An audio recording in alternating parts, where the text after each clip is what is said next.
Hello and welcome friends, स्वागत है आपका ताज़ा अपडेट्स यूट्यूब चैनल पर। जानते हैं आज के ताज़ा अपडेट्स के बारे में। सबसे पहले जानेंगे कि आज किन किन महान व्यक्तित्व का जन्म हुआ था। तो आज ही के दिन यानी कि 4 अक्टूबर को 1927 में भारतीय प्रशासनिक सेवा में भारत की दूसरी महिला अधिकारी तथा मध्य प्रदेश की भूतपूर्व राज्यपाल सरला ग्रेवाल का जन्म हुआ था। आज ही के दिन यानी कि 4 अक्टूबर को 1884 में 20वीं शताब्दी के हिंदी के प्रमुख साहित्यकार रामचंद्र शुक्ल का जन्म हुआ था। आज ही के दिन 1857 में प्रसिद्ध स्वतंत्रता सेनानी एवं लेखक श्यामजी कृष्ण वर्मा का जन्म हुआ था। आज ही के दिन हिंदी और बंगला पार्श्व गायिका संध्या मुखोपाध्याय का जन्म 1931 में हुआ था। कैरेबियाई देश हैती के 41वें राष्ट्रपति और नेता जीन क्लाउड का जन्म, जिनका पूरा नाम है जीन क्लाउड दुवेलियर, इनका जन्म 2014 में हुआ था। जानते हैं आज कौन कौन से महान व्यक्तित्व हमें छोड़कर, हमें अलविदा कहकर इस दुनिया से चले गए।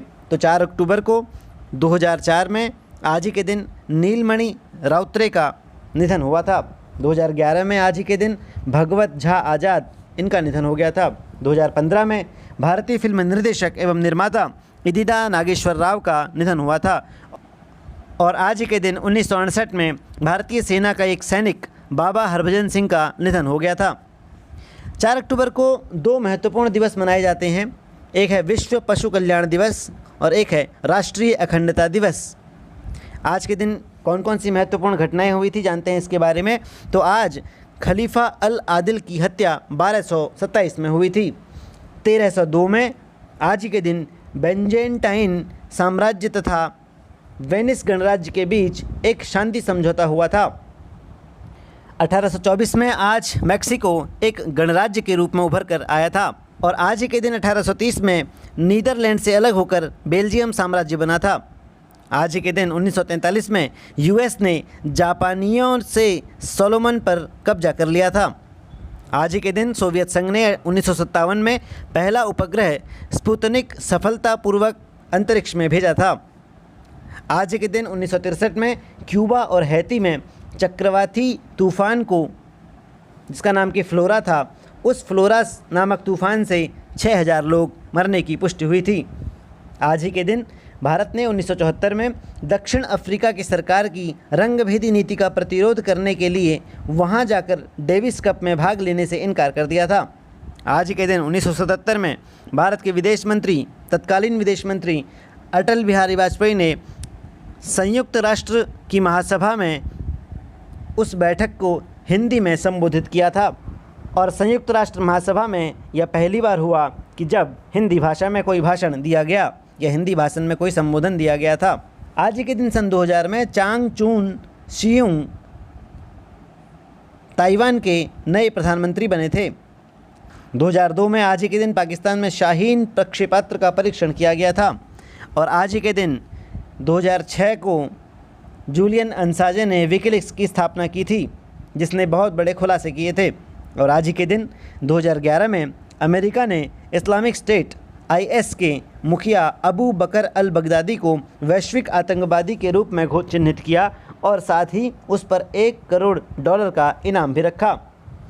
आज ही के दिन सन 2011 में नोबेल पुरस्कार समिति ने भौतिकी के क्षेत्र में अमूल्य योगदान के लिए अमेरिका के सॉल परलमटर और एडम रीस तथा अमेरिकी मूल के ऑस्ट्रेलियाई नागरिक ब्रायन स्मिथ को वर्ष 2011 का नोबेल पुरस्कार प्रदान करने की घोषणा की थी।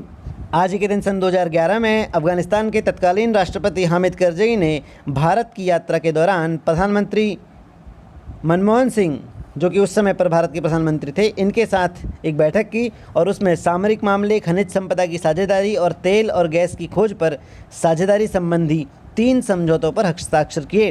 और आज ही के दिन सन 2012 में फार्मूला 1 के बादशाह माइकल शूमाकर ने संन्यास लिया था। आज ही के दिन मैक्सिको के राष्ट्रीय मानव विज्ञान एवं इतिहास संस्थान ने 2011 में उत्तर में स्थित दुरागो प्रांत से प्राप्त मानवीय अस्थियों के आधार पर दावा किया कि प्राचीन समय में यहाँ के आदिवासी नरभक्षी थे। 2011 में आज ही के दिन दुनिया के नंबर 1 डबल टैप निशानेबाज भारत के रंजन सोढी ने संयुक्त अरब अमीरात के अल आइन में विश्व कप मुकाबले में ओलंपिक पद विजेता चीन के बिनयुआन को पराजित करके अपने खिताब की रक्षा कर दी थी और इस तरह से वे ऐसा करने वाले दुनिया के पहले खिलाड़ी बने थे।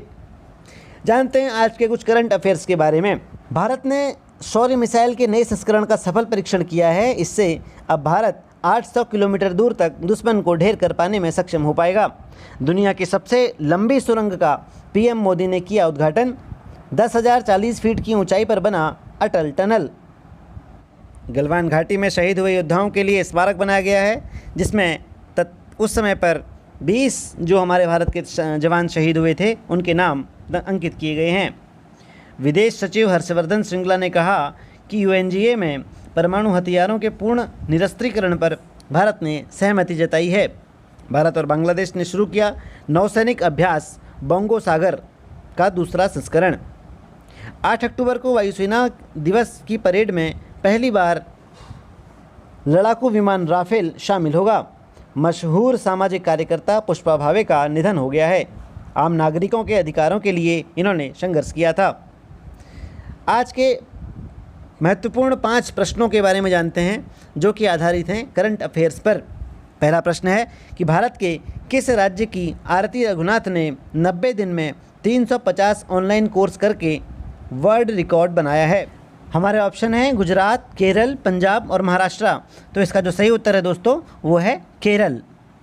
तो भारत के केरल राज्य की आरती रघुनाथ ने 90 दिन में 350 ऑनलाइन कोर्स करके वर्ल्ड रिकॉर्ड बनाया है। वे MES कॉलेज में MSc बायोकेमिस्ट्री की सेकेंड ईयर की स्टूडेंट हैं।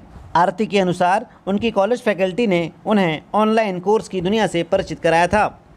हमारा अगला प्रश्न है कि गांधी जयंती पर किस मिशन के अंतर्गत स्कूलों और आंगनबाड़ी केंद्रों में पेयजल आपूर्ति की व्यवस्था करने के लिए 100 दिवसीय अभियान की शुरुआत की गई है?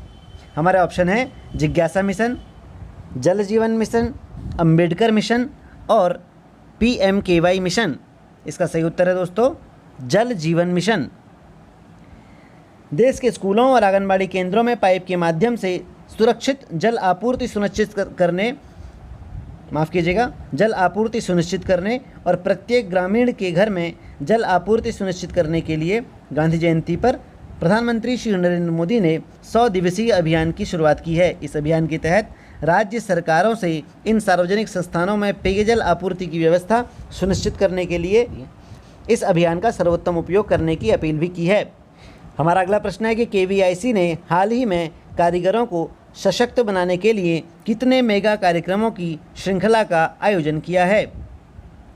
हमारे ऑप्शन हैं 50 कार्यक्रम, 100 कार्यक्रम, 150 कार्यक्रम या फिर 200 कार्यक्रम। तो इसका सही उत्तर है दोस्तों 150 कार्यक्रम।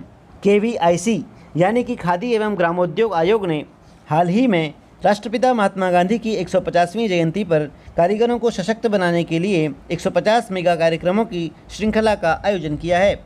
यह KVIC द्वारा देश में इतनी बड़ी संख्या का अब तक का पहला प्रयोग था, जबकि पहली बार KVIC की महत्वाकांक्षी कुम्हार सशक्तिकरण योजना मेघालय के पश्चिमी गारो हिल्स तक पहुंची है। हमारा अगला प्रश्न है भारत के किस राज्य की 1988 बैच की IAS अधिकारी सुश्री S अर्पणा ने नए केंद्रीय औषधि सचिव के रूप में पदभार संभाला है? हमारे ऑप्शन हैं गुजरात, केरल, दिल्ली और महाराष्ट्र। तो इसका सही उत्तर है दोस्तों गुजरात। गुजरात की 1988 बैच की IAS अधिकारी सुश्री S अर्पणा ने नए केंद्रीय औषधि सचिव के रूप में पदभार संभाला है। उन्होंने हाल ही में डॉक्टर PD वाघेला के सेवानिवृत्त होने के बाद यह पद संभाला है। IAS अधिकारी सुश्री S अर्पणा विश्व बैंक में 2017 में कार्यकारी निदेशक के रूप में कार्य कर चुकी हैं और उन्होंने भारत, बांग्लादेश और श्रीलंका का प्रतिनिधित्व भी किया है। हमारा अंतिम प्रश्न है कि हाल ही में IPL में सबसे ज़्यादा मैच खेलने का रिकॉर्ड किस खिलाड़ी ने बनाया है? हमारे ऑप्शन हैं विराट कोहली, रोहित शर्मा, महेंद्र सिंह धोनी और किरण पोलार्ड। तो इसका सही उत्तर है दोस्तों महेंद्र सिंह धोनी। महेंद्र सिंह धोनी ने 194 मैच खेलकर IPL में सबसे ज़्यादा मैच खेलने का रिकॉर्ड अपने नाम किया है। इससे पहले यह रिकॉर्ड सुरेश रैना के नाम था। तो रोज़ाना इसी तरह के ताज़ा अपडेट्स पाने के लिए जुड़े रहिए हमारे चैनल से। इसको सब्सक्राइब कीजिए, लाइक कीजिए और शेयर कीजिए। अगर आप प्रतिदिन सुबह इसी तरह की अपडेट्स पाना चाहते हैं तो नोटिफिकेशन बेल दबाना ना भूलें। धन्यवाद। आपका दिन शुभ हो।